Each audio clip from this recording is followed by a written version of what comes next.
Sot do të flasim për një teknikë mësimore mjaft interesante, rrjeti i diskutimit.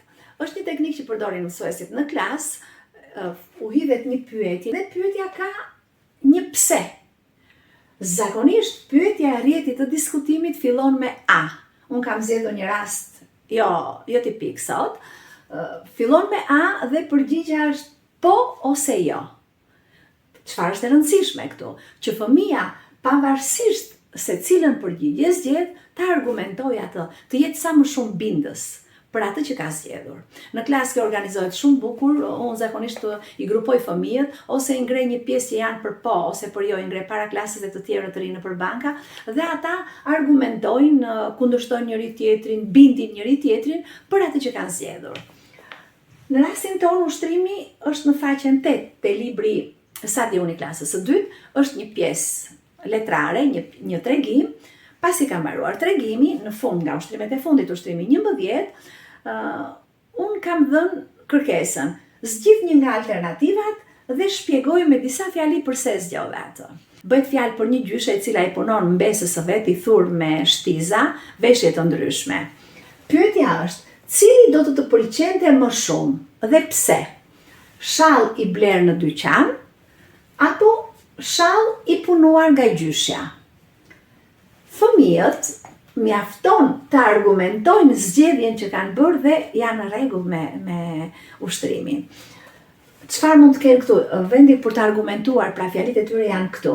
Shalli bler në dyqan për fëmijët të cilët bëjnë këtë zgjedhje, sigurisht nuk duhet të ndikohen fare nga mesazhi i tregimit, nuk ka lidhje fare. Mund të jetë e kundërta, madje janë shumë interesant fëmijët që zgjedhin të kundërtën e asaj që zgjedh gjithë klasa, mjafton që të argumentojnë atë. Shalli bler në dyqan, përse do ta zgjidhte një fëmijë? Ka ngjyra të bukura, është i punuar bukur. Dikush mbaj mend që ka bërë, unë nuk kam gjyshe, kështu që do zgjedh shall të bler në dyqan, se s'ka si të ma punoj gjyshja. Ose dikush më ka thënë, gjyshen e kam shumë të moshuar dhe nuk punon dot, prandaj zgjodhi këtë. Dhe duhet përdori dhe fjalë të tjera për të argumentuar atë, të jenë sa më shumë bindës pse atyre u pëlqen një shall i bler në dyqan. Ndërsa zgjidhja tjetër, për fëmijët të cilët zgjedhin shall i punuar nga gjyshja. Sigurisht që një nga arsyet kryesore është më pëlqen, unë e dua shumë gjyshen, shalli i saj është shumë i bukur, ai përdor ngjyra të bukura, po ta vesh nga gjyshja më duket sikur kam gjyshen afër. Pra të tilla fjali janë ato, sepse këta janë vetëm në klasë të dytë. Të tilla fjali janë këto të cilat na bëjnë bindës atë që kanë zgjedhur. Këtë metodë, pra rrjetën e diskutimit, e kam përdorur edhe tek një test tjetër, testi i gjuhës. Pas këtij ka lidhje me përrallën Kësulverdha në qytet.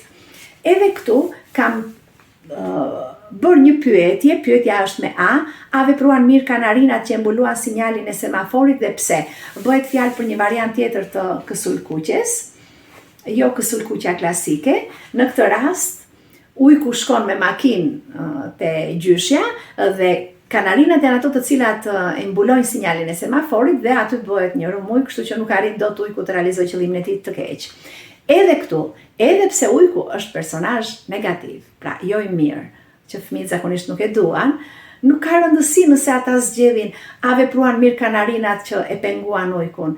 Nuk ka rëndësi fare, ata mund të zgjedhin jo, nuk vepruan mirë. Mbaj mend që dikush më ka thënë, jo mësuese, nuk vepruan mirë, sepse gjuna dhe ujku, pse të vritet ai në trafik? Po, zgjedhje shumë e drejtë kjo.